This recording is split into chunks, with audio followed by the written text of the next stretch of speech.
Hey guys, Smoky Mountain Rick here.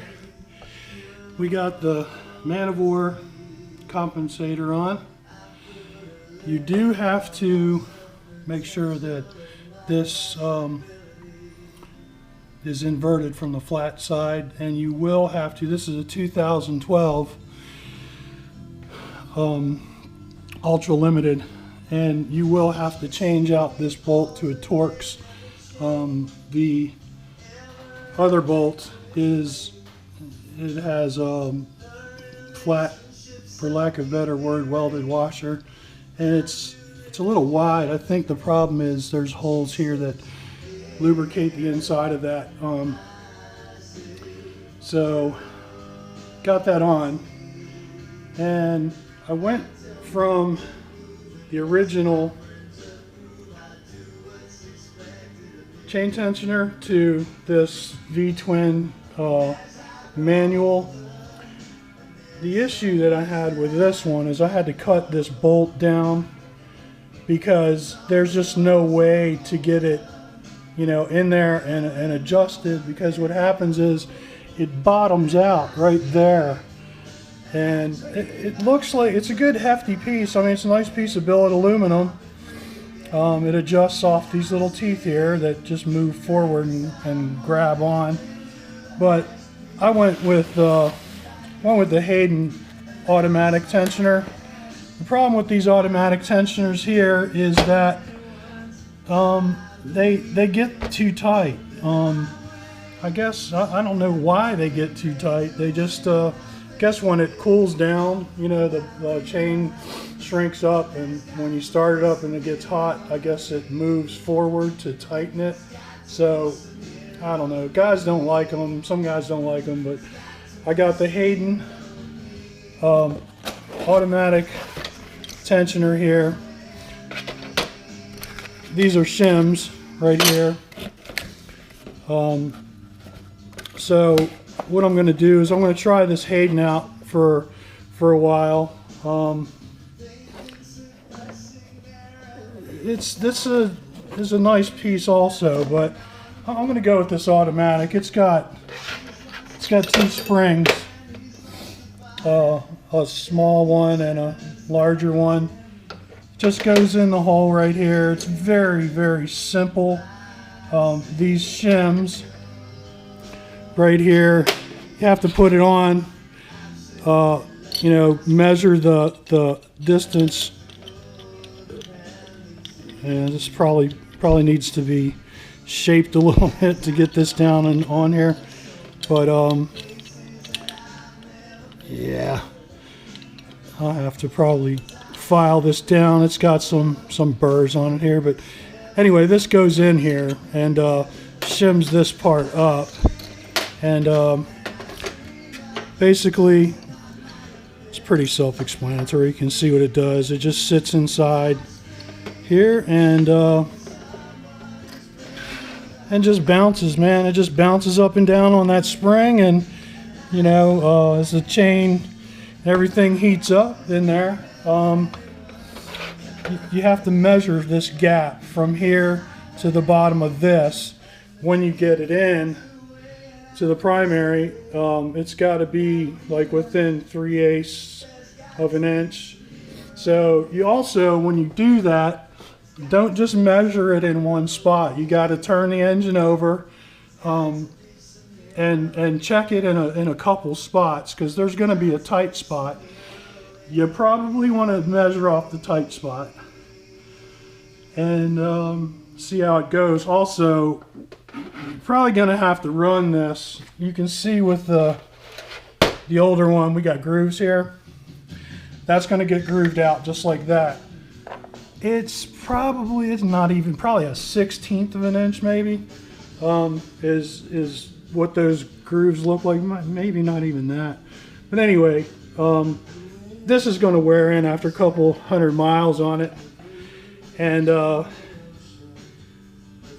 going to run it for a while, and then I'm going to take this primary cover off. And they also call for an oil deflector for this compensator, because it has holes here that it just accepts oil into these bushings that are in here. There's rubber bushings inside this compensator. But primary's got deflectors in it, but I think what they're calling for is they want one right here. And yeah, I mean, they're hard to find. I personally, I can't find one.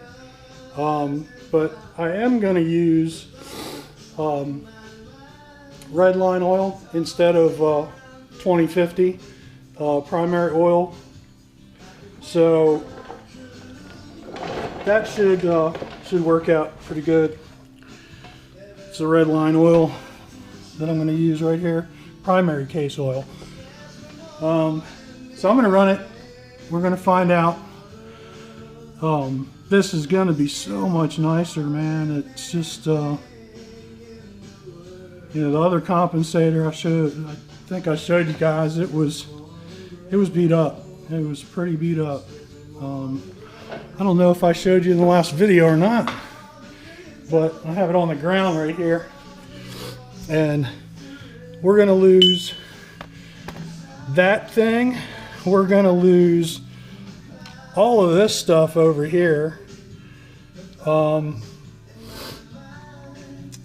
know, that's a lot of weight. All these springs right here. Now, you can see right here, really gouged out.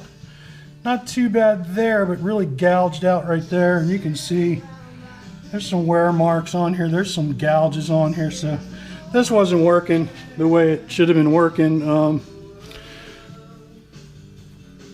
I don't trust this piece not to come apart, frankly. I mean, it's a good compensator. They're okay. They last. I mean, this is probably the original one that was in here. But, you know, I don't know if this comes from the chain tightening up on this thing or what, but that might help in,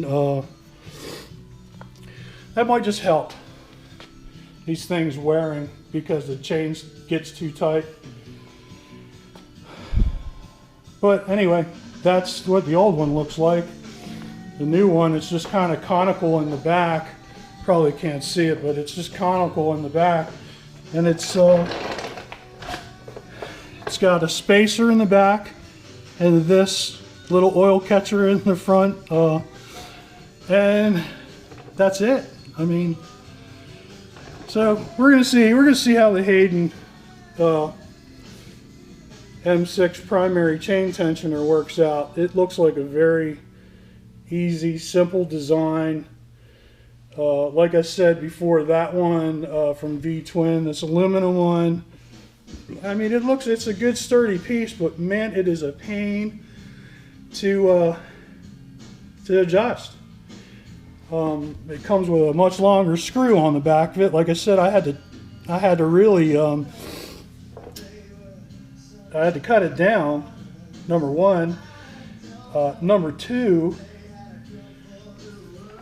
it's very hard to adjust when it gets in there. I mean, you know, to get an Allen wrench in here when the thing is at this kind of angle, it's almost it's probably about a 35-degree angle maybe, but it's really hard to get a bite on it even with the ball head Allens.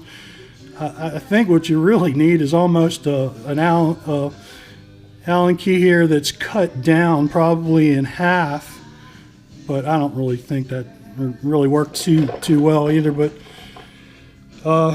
just some issues with this one. I wasn't real happy with the way it was, and it's an expensive compensator on there, so I'm going to go with this Hayden, and I'm going to put it all together today, and I guess still got to adjust the clutch and just, you know, put the primary cover on and put the oil in, start it up, and can't really go anywhere today. It's like 15-mile-an-hour winds, and it's real cold, so I'm going to have to wait a little bit. But I probably will fire it up and get it to heat up just a little bit, so just to make sure, you know, everything's cool. But that's about it. Smoky Mountain Rick out.